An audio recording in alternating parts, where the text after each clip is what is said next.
Hello guys, it's me again, Forrest. I'm back with Lupo, or as I like to call him, Aku, because he can be a little evil at times. I feel like it fits him pretty good. So I'm working with his food aggression. I'm actually still sick, but that's okay. He still needs his exercise. He still needs his training. And he still needs his food. So I'm going to do that, and I'm going to work on his food aggression and train him a little bit right now inside the light where it's nice and warm. And I do have my dogs to help me here. I got Hank right here, Wisteria here, yeah, and Cora. Come on, Cora. Cora, here's Cora. Come on, Cora. So he's going to go for the food. If he goes for it, I'm going to tell him no. Oh, there you go. He didn't do it. That's good. He licked me. Good job. Good dog. Good dog. Last video, I showed how he growled at me and I had to lay him down. And right afterwards, right after laying him down, he got up and started licking me. Just shows you he didn't have any hard feelings about it. He wasn't mad at me because of what I did. You know, he's a dog. He don't get mad at you like that. That's not how they are. They don't get mean like that. Now, sure, they can be aggressive, but they're not going to hold a grudge to you. Plain and simple. So, here we go. We're going to work with his food right now. Wisteria. So, sit. Good. Now, the first day I got him, he was eating out of the bowl with these other dogs. He was doing really good. Didn't try to bite him, didn't try to hurt him. It wasn't until he growled over the food and I had to lay him down once. Now when another dog comes up to him, he usually just turns his head. He says, hey, they're eating the food. I can't eat it. And you know, that just shows me that time I laid him down for being aggressive really stuck in his head. You know, he remembers, hey, I can't act like that, which is good.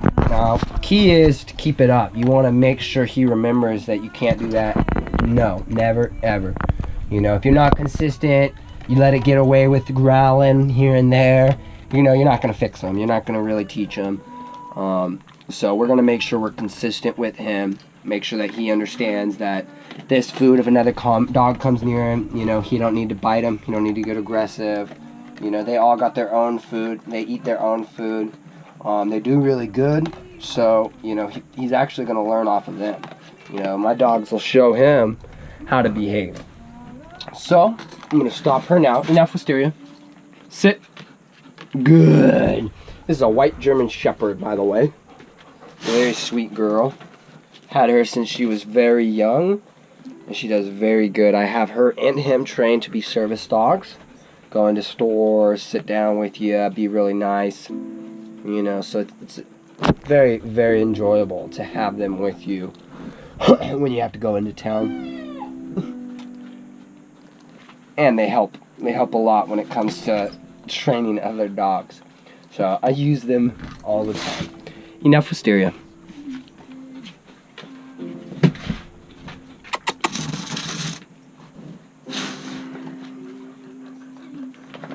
Sit, Hank. Aku. Good boy. Good boy. Good boy. I'm gonna go ahead and introduce this guy over here. Hank, Eddie's boy. Hank. Eddie's Hank. Very good.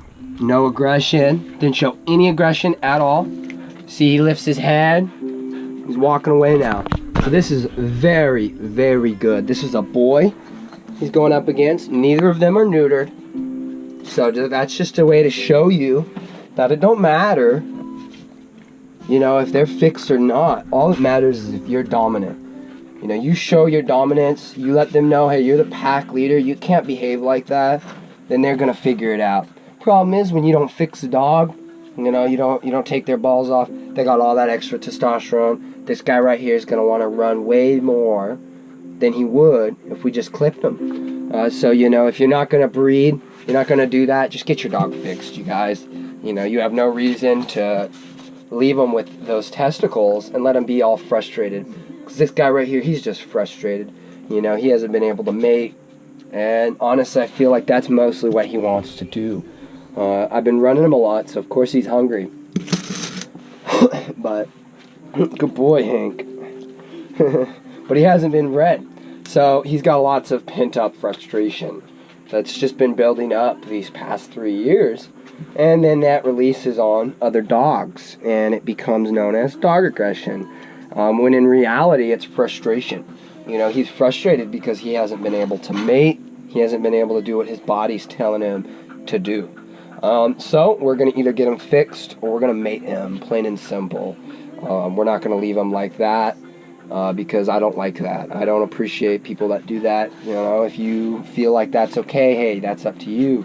But myself, I do not. I feel like if you're going to not fix your dog, you better mate him. You better breed him somewhere. You know, and if you simply don't want to breed him, fix him. Fix that dog. I totally understand breeding's a big responsibility. It takes a lot of work. It takes a lot of money. It takes room for the dogs. You know, it's not an easy money maker. You're not going to get out, start breeding, and make money the first year. It's not going to happen. You know, you're going to be down in the hole, a couple $1,000s. You're not going to make any money. And, you know, it's really just not worth it unless you want to spend your life with 20 dogs and you want to dedicate your time every single day to dogs. You know, if you're not going to do that, you know, don't board up your dogs and try to make money off of them. I've actually rescued quite a few of my huskies from breeders that just left their dogs in kennels, didn't do anything with their dogs, and their dogs started having problems. So, you know, we want to focus on not doing that. We want to make sure we have well-rounded dogs, well-behaved dogs, and dogs that don't get food aggression. We don't want any food aggression. We can see he's being very good. So we're going to give him his food again. He's actually drooling a little bit. You see he's got some drool right there. So we're going to give him some food. We're going to step back, make sure he understands I'm not claiming it anymore. Addis. Oh, see, now he growled at me. The minute he growls at me, don't matter if I just gave him the food. You know, now suddenly it's him being dominant. The minute he be dominant, you know, even if you just let him do something, you know, they start growling at you, that's them saying something to you. You know, they're trying to tell you something, and it's very rude. We don't want them telling you what to do. The pack leader tells other dogs what to do. So you can see he shows his teeth. You know, he acts like he's gonna bite me.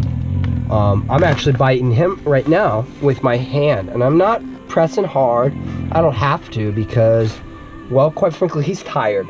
He's been running for hours today, and he don't want to fight that badly. Sure, he wants to do what he wants, you know, and he's gonna try to show his teeth. He's gonna try to act aggressive. No. And he's gonna try to push you around with those teeth because he knows those teeth give him power. Whoever owned him before either got afraid of those teeth, got scared when he did that, and they either leapt back, you know, they'd let him do what he wants. So now he's grown up to think, hey, all I gotta do is show my teeth, bare my teeth and growl, and people are gonna do what I want. Well, you know, I'm not gonna do what he wants. I'm gonna teach this boy. You know, I just did this in my last video. I laid him down like this. You can see it was even easier this time. And he's still growling a little bit when I'm touching him.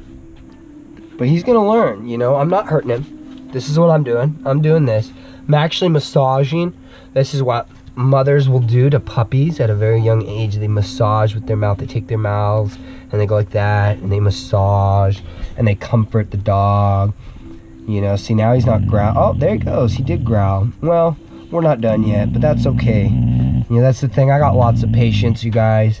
You know, I'll be here all night and I don't mind working on him and working on him. I'm going to keep working on him. You know, I don't always have this camera on my hand, you know, so these are just small clips I show you guys of what I do, of how I do it. But this is a full-on job for me. I've been doing this all day.